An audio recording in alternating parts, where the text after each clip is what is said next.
Monsieur Poitvin, bonjour. On est actuellement à l'Assemblée nationale pour un colloque sur l'homéopathie, dans la place qu'elle pourra avoir au niveau du soin. Alors vous, vous avez eu 40 ans d'expérience au niveau de l'homéopathie, vous êtes intervenu devant un parterre de personnes intéressées. J'aimerais déjà que vous vous présentiez, puis ensuite j'aurai des questions un peu plus de praticiens, de cliniciens, plutôt que ce qu'on a vu là au niveau législatif. Donc déjà, qu'est-ce qui vous a amené, vous, en tant que, on va dire, allopathe, à l'homéopathie? Alors, j'ai une pratique mixte, mais en fait, j'ai fait mes études de médecine et des études de sciences en même temps. Et à la fin de mes études de médecine, on m'a présenté l'homéopathie dans le cadre de soins d'un patient et j'ai été intéressé. Donc, j'ai fait du travail scientifique dans l'équipe du docteur Benveniste, où on a commencé les travaux sur les médicaments homéopathiques. Et en même temps, je m'étais installé comme médecin mixte, homéopathe et allopathe. Donc, j'ai jamais eu cette opposition. Actuellement, je me retrouve à être allergologue et médecin homméopathe, et pour moi, c'est une opposition qui n'existe pas. Je voudrais simplement, par rapport à l'ensemble des travaux, j'ai été touché hier, peut-être on écoutait les émissions sur l'environnement, et on parlait d'intelligence collective. Ce qui me frappe après 40 ans sur lesquels je suis sur ce sujet, c'est la multiplicité des approches qu'il faut avoir de ce sujet. C'est-à-dire, il y a la pratique quotidienne, il y a l'évaluation clinique, il y a la recherche biologique, il y a la recherche physique. Et comme l'a très bien dit le fils du docteur Jacques Benveniste qui est intervenu, c'est ce partage des données, cette intelligence collective dont on a besoin dans ce domaine comme dans beaucoup d'autres. Et quand on se réunit, là, on a vraiment des solutions qui se présentent et qui font qu'actuellement, on considère que ce serait relativement grave que ce déremboursement ait pour conséquence l'arrêt de la recherche sur ce sujet, parce que depuis 40 ans, j'ai vu un progrès, certes trop lent, mais quand même très important, et suffisamment significatif pour qu'on n'interrompe surtout jamais cette recherche sur les hautes dilutions. Alors, il y a deux choses qui m'ont marqué pendant votre intervention. La première, c'était sur le fait que les études ne prennent pas en compte le particularisme de l'individu et l'individualisation, ce qu'est le propre de l'homéopathie. Et donc là, vous démontriez le fait que quand on fait un protocole où il y a une modification du traitement en cours de prise en charge, eh bien, ça fonctionne, ce qui est le propre de l'homéopathie. Et puis la deuxième chose qui était très marquante, qui est un mot très fort, mais qui correspond à la première intervention là, que je viens de faire, c'est que c'est une faute à la science de ne pas prendre en compte ce phénomène-là. Est-ce que vous pourriez développer? Oui. Alors, d'abord sur le premier point, pardon, sur les protocoles, ils s'efforcent de prendre en compte les particularités de l'homéopathie. La difficulté, c'est lorsque les résultats de ces études sont évalués par des autorités, dans le cas précis, la Haute Autorité de Santé, qui n'est pas particulièrement malveillante à notre égard, mais qui applique exactement les critères qu'elle applique pour les autres médicaments. Et or, un changement de traitement lorsqu'on évalue une stratégie thérapeutique n'est pas une erreur.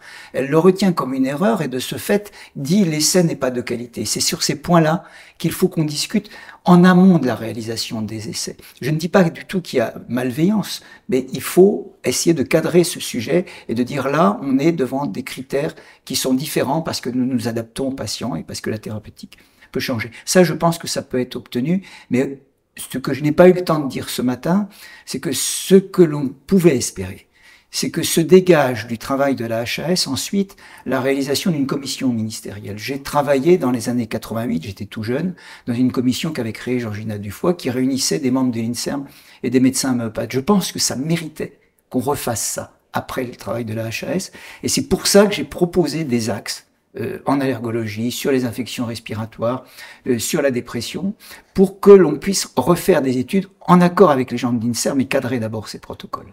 Ça, c'est le premier point sur le plan de l'évaluation. Et ça, c'est un peu un appel aux autorités, au ministère, qui traitent ce sujet-là un peu trop à la hâte. À la hâte, vraiment, et je suis un peu gentil, là. Bon. Le deuxième point est plus fondamental. Je suis à la fois allergologue et homéopathe. Si on regarde depuis 40 ans les progrès faits en allergologie et en homéopathie, ils ont évidemment été plus grands en allergologie. Parce qu'il y a des investissements financiers beaucoup plus lourds, il y a des équipes universitaires multiples qui travaillent, etc. Donc on voit un décalage. Mais ils n'ont pas du tout été nuls en homéopathie. Ils ont été peut-être trop lents, mais ils sont réels.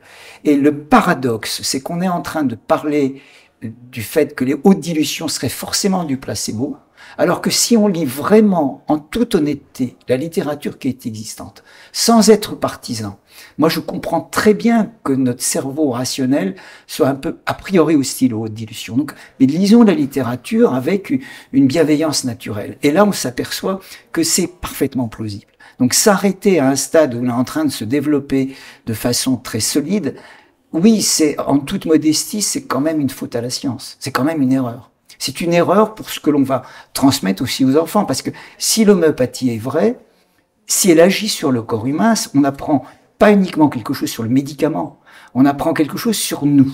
Pourquoi ça marche sur nous? Pourquoi ça marche sur des plantes? Pourquoi ça marche sur des sols?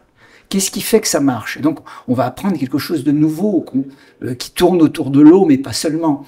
Et qui tourne autour de l'eau, peut-être de transmission électromagnétique, peut-être de pièges de molécules, il y a différents modèles. Mais on n'a pas le droit d'interrompre cette recherche-là. C'est que comme si on décidait de ne pas céder à nos enfants quelque chose. Voilà. C'est ça qui me paraît un petit peu lourd, en conséquence. Alors, je rebondis là directement, vous parliez d'enfants, et avant de commencer l'interview, on parlait d'une possible relève.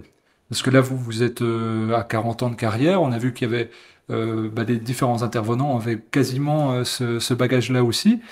Et quelque part, et que ce soit dans l'assemblée, dans le public, mais aussi comme jeune praticien, c'est un peu désertique. Et donc, il y avait cette notion-là, et j'aimerais qu'on la développe, parce que là, on est en train de débattre de l'homéopathie aujourd'hui, mais l'extension, c'est surtout pour demain.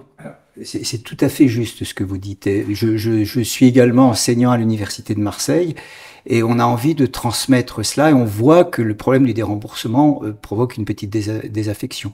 Alors moi, je suis pas pessimiste, parce que c'est comme les plaques tectoniques, ça bouge tout ça. Il y a des problèmes en France. En France, on a été le leader mondial du sujet. Quand j'étais jeune, j'allais dans les pays étrangers, je représentais les laboratoires homéopathiques de France, on me montait au pinacle.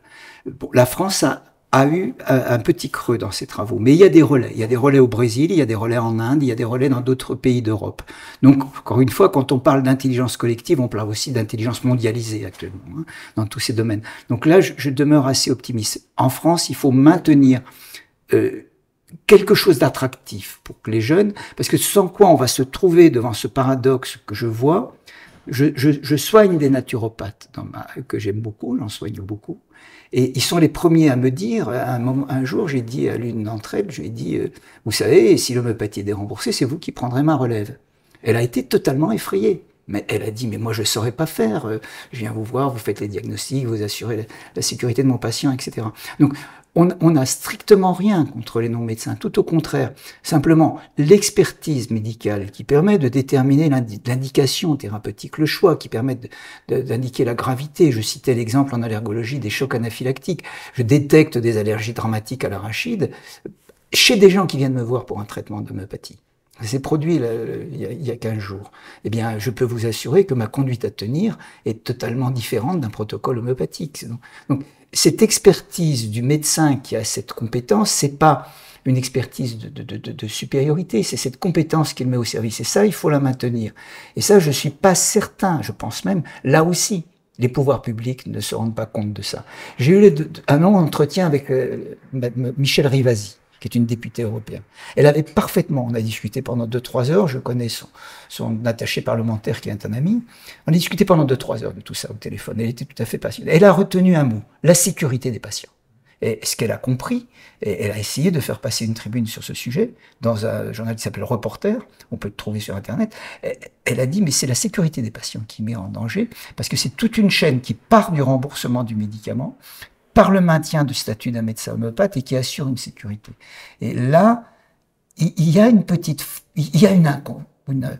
espèce d'inconsistance des pouvoirs publics dans leur hâte à la décision, parce qu'ils doivent aussi tenir compte d'une réalité de santé publique, ce qui est complexe, qui fonctionne en réseau. Ils doivent aussi tenir compte du mode de communication des individus entre eux. Ils ont une intelligence adaptative qui est totalement différente d'autrefois, qui ne fonctionne pas par ordre, mais par compréhension et par acquisition de données. Donc si on ne maintient pas des médecins homméopathes dans ce réseau, je crains qu'il y ait des difficultés, mais je suis très optimiste. Je pense qu'il y aura un rebond, et que ce rebond viendra de l'information et de l'intervention de la population. Alors là, je rebondis, il y a deux termes qui sont paradoxaux, et on va partir de là, vous parliez d'intelligence collective, on pourrait parler d'interdisciplinarité. Est-ce qu'on pourrait, parce que là c'est quelque chose d'optimiste pour le coup, juste de manière synthétique pour finir, quel appel vous lanceriez au grand public et aux praticiens de tous bords sur cette notion de thérapie holistique, on va dire, et d'interdisciplinarité dans la prise en charge du patient pour sa sécurité et pour sa santé?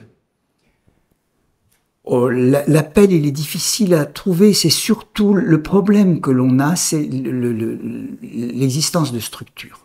Par exemple, on fait énormément de choses bénévolement, ce qui n'est pas grave, nous on peut le faire. Mais quand il s'agit de développer des projets, nous n'avons pas l'argent. C'est-à-dire, nous sommes finalement dépendants des laboratoires. Et quand les laboratoires homéopathiques font des travaux, on dit que c'est un lobby, etc. Je fais des études avec des laboratoires d'allergologie, on ne dit pas la même chose. C'est quand même un petit peu étonnant.